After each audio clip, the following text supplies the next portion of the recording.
নিচের যৌগগুলোর মধ্যে কিভাবে নিচের যৌগগুলো কিভাবে পানিতে দ্রবীভূত হয় এটা আমরা কি করব ব্যাখ্যা বা বিশ্লেষণ করব।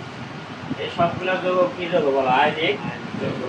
আয়নিক যৌগ কোনগুলো? যাদের মধ্যে ধনাত্মক আর ঋণাত্মক আধান থাকে, একটা ধাতু আর একটা পদার্থ থাকে, তাদেরকে আমরা বলি আয়নিক যৌগ। তাহলে এখন আমরা ধরো এই 4 নম্বরটা দেখো, অ্যালুমিনিয়াম ট্রাইক্লোরাইড।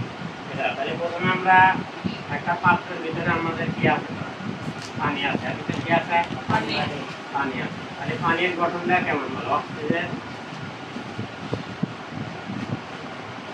আংশিক পজিটিভ, এটা আমরা কি লিখবো? আংশিক নেগেটিভ। এর ভিতরে যখন আমরা ওই লবণটা দেবো অ্যালুমিনিয়াম ট্রাইক্লোরাইড, তাহলে অ্যালুমিনিয়ামের এটা দুধের ইউজ হচ্ছে কত বলো? 3।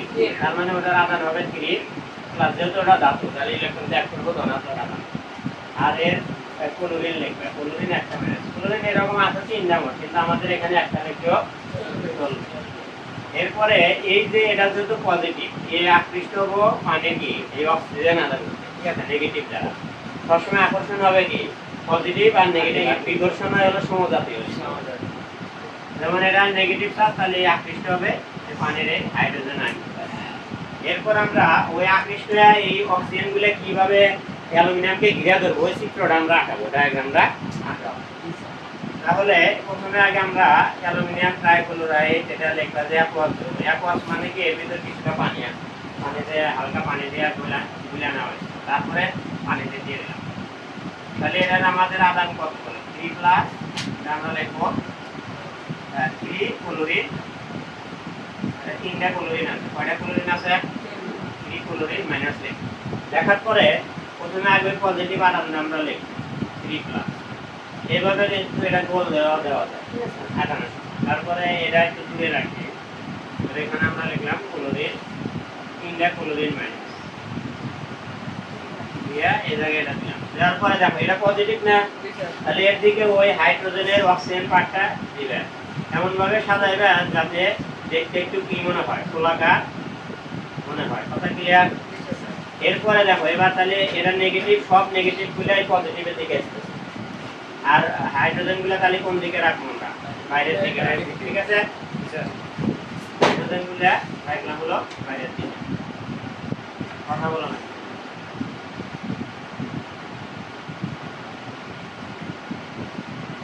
বাইরের দিকে। এখন এই হাইড্রোজেন গুলো আগে বসাবো।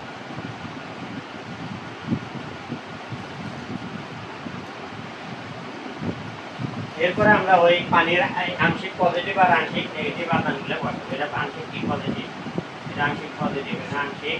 2 ডেল লিখবে কেন? কারণ দুজনের জন্য সেই ইলেকট্রন গ্রহণ করে, এজন্য একটার জন্য একটা ডেল হয় মাইনাস, আর একটার জন্য আরেকটা ডেল মাইনাস, তাহলে দুইটা যোগ করলে কি হয়? ডেল মাইনাস, ঠিক আছে? এখানে একটা ডেল প্লাস, ডেল্টা প্লাস, এটা কি লিখবে? Delta minus, delta plus, delta plus, delta, delta minus, delta plus, তারপরে কি দিবে? Delta plus, delta plus, delta. Clear? এটা আমাদের কি আকার শেষ হয়ে গেল।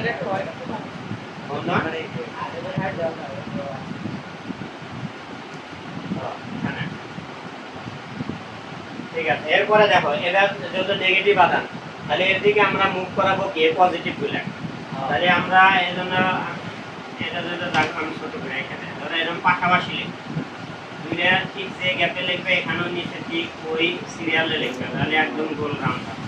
এরপর এখানে দুইটা লিখবে ঠিক এই মাপে, আবার এই পাশেও লেখার পর এবার হাইট অক্সিজেনটা থাকবো বাইরের দিকে, অক্সিজেন থাকবো বাইরের দিকে, ঠিক আছে? এখন আবার কি আমরা সবগুলার আধান বসিয়ে দেব। তাহলে এখানে 2 ডেল মাইনাস, 2 ডেল্টা মাইনাস, তারপরে delta plus, delta plus, delta plus, তাই কথা বলো না, ডেল্টা প্লাস, ডেল্টা প্লাস। এটা সাধারণত হাইড্রোজেনের মাথার উপরে দেওয়ার চেষ্টা করবে প্লাস গুলো, বুঝতেছো? 2 ডেল্টা। তাহলে এটা আমাদের কি তৈরি হলো যে পানি কিভাবে দ্রবীভূত হয় তার একটা প্রসেস বা প্রক্রিয়া বা ডায়াগ্রাম আমরা কমপ্লিট করলাম। এখন আমরা ধরো এটার একটা ভাষা বলবো যে পরীক্ষাতে আমরা কিভাবে লিখবো। পরীক্ষায় আসবো ধরো যে কোনো একটা দেবো, এইগুলার যে কোনো একটা আসবো, সবগুলো কিন্তু আসবেন, কিন্তু এর বাইরে সাধারণত এসএসসি পরীক্ষার আসার সম্ভাবনা খুবই কম, সকল বোর্ড স্কুলে এর ভিতরে আছে। ক্লিয়ার? তাহলে এখন আমরা ধরা আছে যে অ্যালুমিনিয়াম ক্লোরাইড, এটা উদ্দীপকে সাধারণত x Y A B C D দেওয়া থাকে, ঠিক আছে? তাহলে আমরা লিখব যে অ্যালুমিনিয়াম ক্লোরাইডের মধ্যে কি অ্যালুমিনিয়াম ক্লোরাইড কিভাবে পানিতে দ্রবীভূত হয়, নিচে এটি কি করা হলো, ব্যাখ্যা বা বিশ্লেষণ করা হলো। এরপরে আমরা এটা এঁকে নেব। তারপরে পানির এটা আবার দরকার হলে আগে আমি দেখালাম, আগে নিতে পারো এখানে পানিটা, পানি লিখে যেভাবে তোমরা এখানে আগে দিতে পারো, পানি লিখে এটা ডায়াগ্রামটা এখানে এঁকে উল্লেখ করতে পারো, ঠিক আছে? এটা দেওয়ার পরে আমরা এটা আঁকাবো, এই কি আমরা ঘিরে ধরলো এই চিত্রটা আঁকালাম।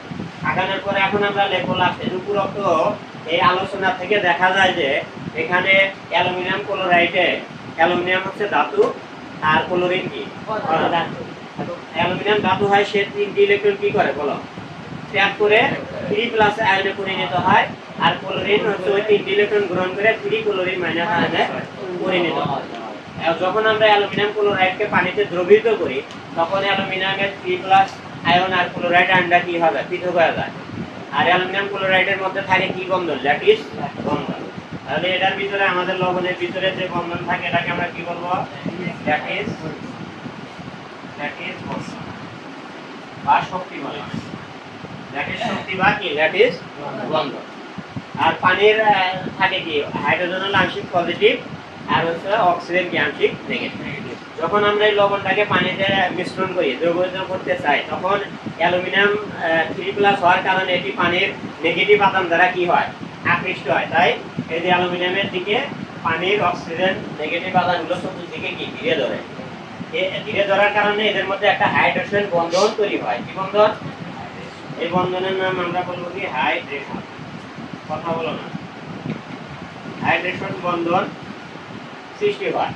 যে এই হাইড্রোজেন বন্ধনটা কি ল্যাটিস শক্তির চেয়ে বা বন্ধনের চেয়ে অনেক বেশি শক্তিশালী, তাই সেটি কি হয়, পানিতে দ্রবীভূত হয়ে যায়।